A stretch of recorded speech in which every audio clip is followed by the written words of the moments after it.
अस्सलाम वालेकुम तमाम देखने वालों को। बड़ी खूबसूरत और बड़ी अच्छी जगह बैठा हूँ, लेकिन बात कुछ ऐसे मौजू के ऊपर करूँगा जो काफ़ी अरसे के बाद इस मुल्क में आने के बाद कुछ ऐसी बातें हो गई लोगों की जानिब से किसी हादसे के बाद।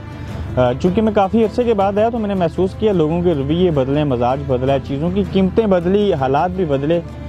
शायद बाज़ चीज़ों को बहुत बारीक बीनी से देखना चाहिए। चूँकि बरतानवी माशरे में आप 8-10 साल रह के आएँ तो आप बड़े सीधे हो जाते हैं तीर की तरह, लेकिन हर जगह पे अच्छी और सच्ची बात करना कई बार जुर्म ठहरता है। मैं अपने इमोशंस की बात नहीं कर रहा, रियलिटी की बात नहीं कर रहा, मैं आपको इससे भी हट के कुछ चीज़ें दिखाना चाहता हूँ। बात की थी, एक शैतान का लफ्ज़ इस्तेमाल हो गया और जिसके बाद एक तूफ़ान बरपा हुआ। मैं सबसे पहले बता दूं कि मुझे 15 साल हो गए यहाँ पे काम करते हुए सहाफ़त के शुबे में, और तकरीबन 8.5 साल मैंने बरतानिया में गुजारे। और मैंने हमेशा शुरू दिन से ये कोशिश किया कि कोई भी बुराई, कोई भी जुल्म और जुर्म देखते हैं तो कहा गया कि पहले उसको ज़ुबान से रोकने की कोशिश करें, हाथ से रोकने की कोशिश करें, और फिर दिल में महसूस करें कि ये बुरा काम है और हाथ और ज़ुबान पास हों, और फिर आप दिल में महसूस करें तो मेरे ख्याल से फिर आपका वो ईमान का कमज़ोर तरीन जो दर्जा होता है आप उसके ऊपर फायज़ हैं।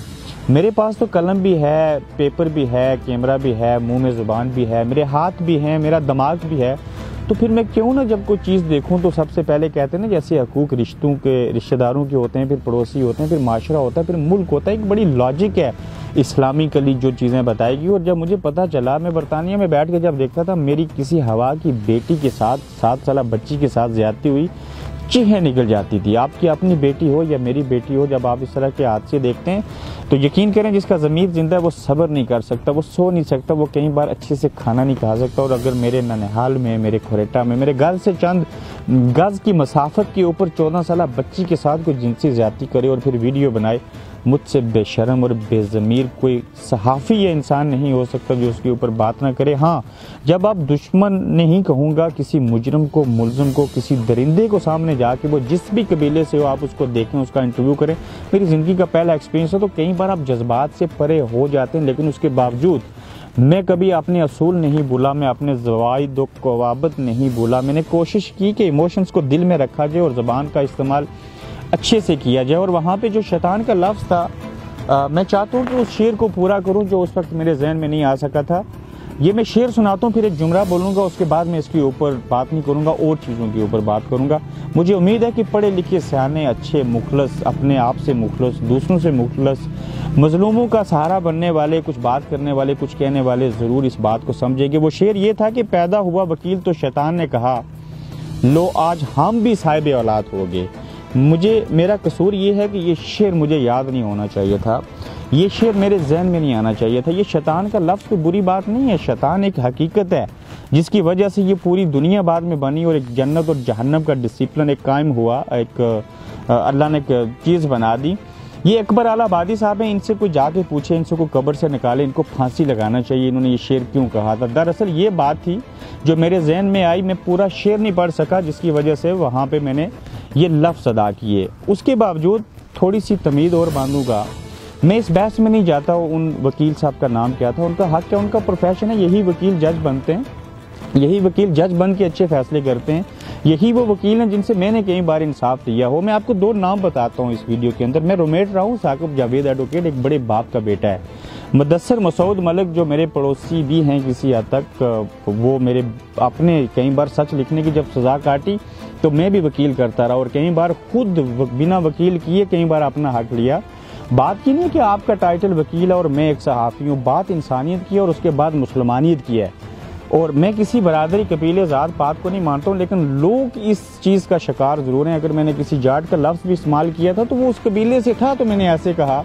क्या सहाफ़ियों के अंदर बुरे लोग नहीं हैं? क्या ये मेरी 5 उंगलियां बराबर हैं, किसी सूरत बराबर नहीं है? क्या वकला के अंदर काली और गंदे लोग नहीं हैं? जिस तरह से सहाफ़त के अंदर चर्स पीने वाला सहाफ़ी, शराब बेचने वाला उसका मालिक, ये बातें हर जगह पे हैं। अनपढ़ लोग सहाफ़त के अंदर हैं। इसी तरह से जाली वकील भी है। क्या आपको लाहौर का थाना याद नहीं है? इसी तरह से हर इदारे के अंदर कोई मैरिज नहीं, कोई चीज़ नहीं, लेकिन मेरी ये जो ज़बान है ये बोलेगी, ये दिमाग जो है इसके अंदर बातें आएंगी, ये कान मेरे सुनेंगे, मेरी आंखें देखेंगी, फिर मैं सब कुछ कहूँगा जिसकी मुझे इजाज़त है।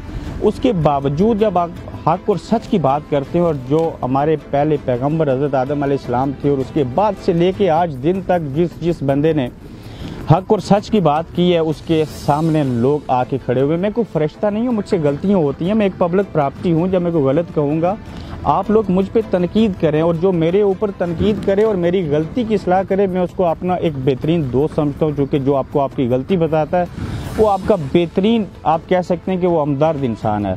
लेकिन मैं किसी सूरत नहीं चाहता हूँ कि सहाफ़त और वकला, ये जो दो शुबे हैं, इनका आपस में कोई तसादम हो। लोग मेरे मुखालिफ जो थे, उन्होंने मेरे मुखालिफ नहीं है, लेकिन मेरी मुखालफत में उन्होंने पोस्टें लगाई। मैंने एक दो पोस्टें पढ़ी, फिर उसके बाद मेरी हमायत में भी जो चीज़ें थी वो भी आई। जिन्होंने हमायत में लगाई मैं उनका भी मशकूर हूँ, जिन्होंने मेरी मुखालफत की मैं उनका भी शुक्रिया अदा करता हूँ। लेकिन मैं इन दोनों को नहीं मानता, ना ही मुझे इस तरह की शोहरत चाहिए, ना ही मुझे इस तरह की कोई नेगेटिविटी चीज़ चाहिए कि मेरे ख़िलाफ़ भी कोई बोले और मेरी हमायत में भी बात करे। मैंने अपना सर सफ़ेद किया, मैंने 15 साल सहाफ़त की, और मैंने जो इज़्ज़त कमाई है मैं उसको मेंटेन रखना जानता हूँ। मैं अपनी इज़्ज़त में लोगों की दुआओं से और तावन से उसको बढ़ाने का भी जो है वो तरीक़ाकार मुझे पता है। मगर मैं आज जो कुछ हूँ, जहाँ पे मेरे वालिदैन, अल्लाह और उसके रसूल की ज़ात की के बाद अगर कोई लोग हैं तो वो मेरी सोसाइटी के लोग हैं, मेरे पड़ोसी हैं, मेरे दोस्त हैं, वो लोग जो मुझे कमेंट में अच्छी बातें बताते हैं, वो लोग जो जिन्होंने मेरी माली मदद की होगी, वो लोग जो मेरे साथ चले होंगे। इंसान अकेला कभी भी कुछ नहीं होता। और मैं ये चीज़ें इसलिए दोहरा रहा हूँ कि मैं किसी ज़ात के ख़िलाफ़ नहीं, किसी इदारे के ख़िलाफ़ नहीं, किसी शख्सियत के ख़िलाफ़ नहीं, किसी वकील के ख़िलाफ़ नहीं। ज़ाती तौर पे मैं एक रियलिटी बता रहा था। मैं इस पॉइंट के ऊपर शरीयत क्या कहती है मैं उस तरफ नहीं जाऊँगा। वकील एक रहनुमा होता है, एक मिडल मैन होता है, पुल का किरदार अदा करता है, दूसरे की ज़ुबान बनता है, ये उसकी नौकरी है, ये उसकी जॉब है। मगर जब आप एक गंदी, नंगी और गंजी वीडियो देख रहे हैं जिसमें 14 साल बच्ची के साथ जिनसी ज़्यादती हो, उसके बाद फिर भी आप उस मुल्ज़म को, उस मुजरम को, उस नासूर को बचाने की कोशिश करेंगे, तो मैं ज़रूर उसके ऊपर बोलूँगा, कभी कभी आप से बाहर भी हो जाऊँगा। आखिरी बात ये करूँगा, एक और बात भी बताऊँगा, उसको जहन में रखिएगा, वीडियो एंड तक देखिएगा, कि इसके बावजूद किसी के साथ या मेरी बात से, मेरी तहरीर से किसी की दिल आज़ारी हुई, तो मैं बतौर इंसान, बतौर मुसलमान, बतौर सहाफ़ी नहीं, मैं आप लोगों से माज़रत चाहता हूँ। मेरा एक असूल है कि मैं दुनिया के किसी भी शख्स को नाराज़ नहीं करता। मैं दुनिया की हर जानदार चीज़ को मानता हूँ कि वो काम की अल्लाह ने बेफजूल में पैदा नहीं की, और इंसान तो अशरफुल मखलूक़ात है।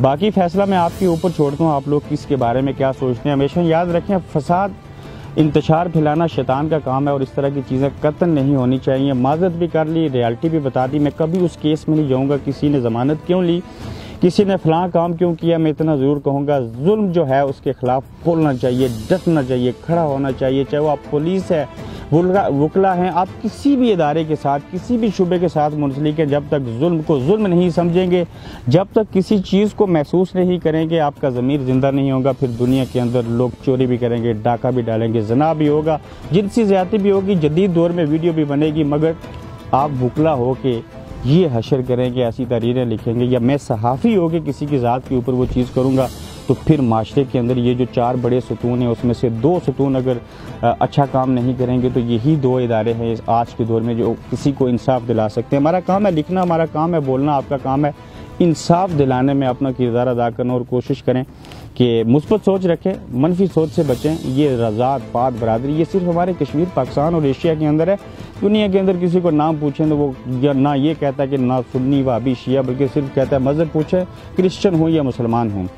उसको नाम पूछें तो वो तारफ़ ये करवाएगा कि मेरा नाम ये है, ये फर्स्ट नाम है, ये सर नेम है। बाकी ये कबातें, ये कहानियाँ हमें यहाँ पे देखने को मिली। हमारी सियासत ने इसके अंदर बिगाड़ पैदा किया। आखिरी बात कहूँगा उस चीज़ का, शायद मैं थोड़ा सा जल्दी उस चीज़ को रिलीज़ करता है। हमारे इस मुल्क के अंदर एक जुमला बोलने लगूँ, इसको ज़हन नशीन कीजिएगा, और उसकी एक मिसाल दूँगा।